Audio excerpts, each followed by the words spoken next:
ওই যে একটা গান আছে না, কুত্তার বাচ্চা ফুটফুটে সুন্দর, এরা হচ্ছে কুত্তার বাচ্চার থেকেও নিকৃষ্ট একটা প্রাণী। হ্যাঁ, যারা নবীর শানে বেয়াদবি করে, নবীর শানে যারা বেয়াদবি করে তারা কখনোই নবীর উম্মত হতে পারে না। আর এরা ডাইরেক্ট নবীর শানে বেয়াদবি করলো। আমরা সুন্নিরা নবীকে সালাম দিই, সেই সালামকে তারা ব্যঙ্গ করলো। তার মানে কি বোঝা গেল? তারা জন্মগত বেয়াদব, তাদের জন্মই হচ্ছে বেয়াদবের ঘরে। তার বাপ যদি, তার মা যদি ভালো হতো তাহলে এরা এইরকম বেয়াদব হতে পারত না। নিশ্চয়ই তার জন্ম সমস্যা আছে। কুত্তার বাচ্চা ফুটফুটে সুন্দর, কুত্তার বাচ্চাও এদের চেয়ে হাজার গুণ ভালো। কুকুরের বাচ্চাকে যখন আপনি খাবার দিবেন, যখন আপনি লালন পালন করবেন, দেখবেন আপনাকে মুনিব মানবে, মুনিব।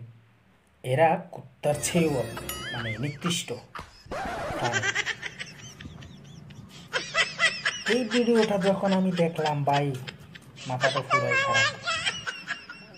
যেই নবীর জন্য সারা বিশ্ব, সারা কুলখানা তৈরি করেছেন আল্লাহ পাক, যেই নবীর উম্মত আমরা, যেই নবীজির সুপারিশ না হলে আমরা আখিরাত পাব না, দোজখে জ্বলতে হবে, ব্যস্তর আশা করতে পারবো না।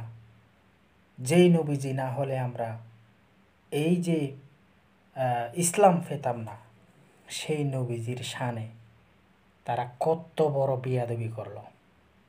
তাহলে বোঝা যায় এদের জন্মের সমস্যা আছে। ধন্যবাদ। ভিডিওটি বেশি করে শেয়ার করবেন, বেশি করে শেয়ার করবেন। বাংলাদেশের মানুষকে এগুলো দেখা দরকার, এদেরকে চিহ্নিত করা দরকার, এদেরকে চিনে রাখা আমাদের দরকার। তাই ভিডিওটি শেয়ার করবেন। আর আমাদের সুন্নি ভাইরা যারা আছেন, প্রত্যেকটা ব্যক্তিকে আমি অনুরোধ করব ভিডিওটি প্রচুর পরিমাণ শেয়ার করবেন। আর এই ধরনের বাতিল ফেরকা থেকে আল্লাহ তাআলা আমাদেরকে, আপনাদেরকে হেফাজত করুক। আমিন। ধন্যবাদ। আসসালামু আলাইকুম।